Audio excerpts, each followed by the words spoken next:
Hi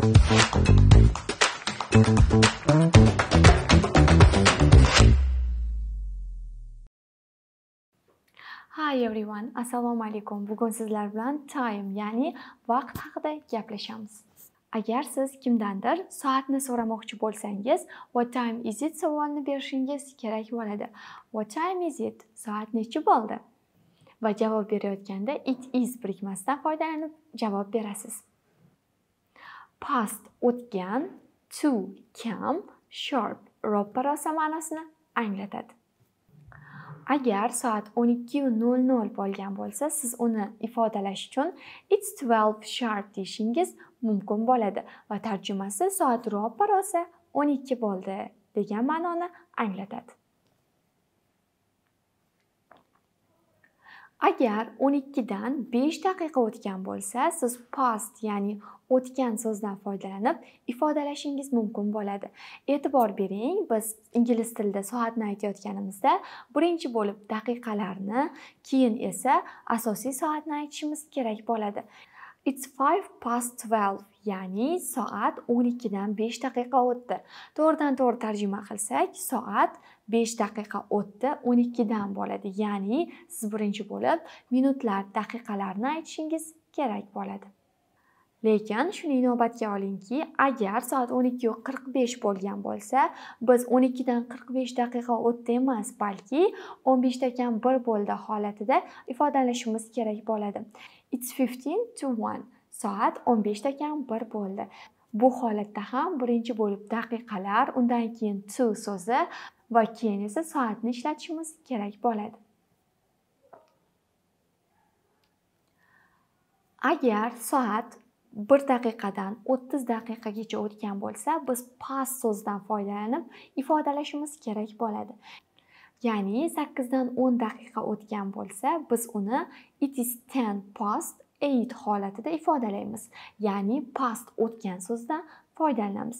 Lekin agar daqiqalar 30 dan yuqori bo'lsa va 30 dan 60 gacha holat bo'lsa, biz uni to, ya'ni kam so'zi bilan ifodalashimiz kerak bo'ladi. Tasavvur qiling, agar soat 8:35 bo'lgan bo'lsa, biz 8 dan 35 daqiqa o'tgan deb past so'zdan emas, balki 25 da kam 9 bo'lgan holatda ifodalashimiz kerak bo'ladi. Ya'ni it's 25 to 9. Ya'ni it's 25 to 9. 25 da kam 9 bo'lgan. Biz yana takroran aytaman, agar soat 30 daqiqadan yuqori daqiqalarni ko'rsatayotgan bo'lsa, siz to so'zdan foydalanib ifodalashingiz kerak. Biz 30 va 15 minutlarini ikki xil holatda ifodalashimiz mumkin. Agar soat nechidandir 30 daqiqa o'tganini ko'rsatayotgan bo'lsa, siz uni 30 minutes holatida ifodalashingiz yoki qisqa qilib half holatida ifodalashingiz mumkin bo'ladi va half so'zining tarjimasi yarim degan ma'noni anglatadi. E'tibor bering, soat 7 dan 30 daqiqa o'tgan. Siz uni it's 30 past 7 holatida yoki it's half past 7 holatida ifodalashingiz mumkin bo'ladi. 15, ya'ni 15 ham ikki xil holatda ifodalanishi mumkin. Ya'ni 15 minutes 15 minut holatida yoki quarter chorak holatida ifodalanishi mumkin.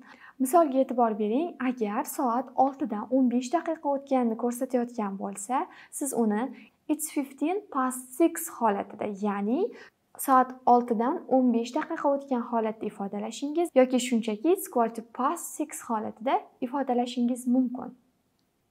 Siz 15 daqiqani ifodalayotgan quarter so'zidan bemalol 15 da kam degan ma'noda ham ifodalashingiz mumkin. Ya'ni agar soat 15 da kam 8 bo'lgan bo'lsa, siz uni it's 15 to 8 holatida yoki it's quarter to 8 holatida ifodalashingiz mumkin bo'ladi.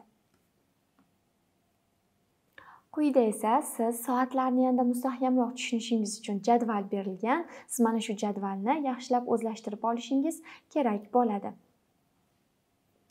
Pastda esa vaqtni so'rashning turli xil usullari va ularga javob berish misollar holatida berib o'tilgan. Bugungi time, ya'ni vaqtga aloqador bo'lgan mavzuyimiz mana shulardan iborat edi.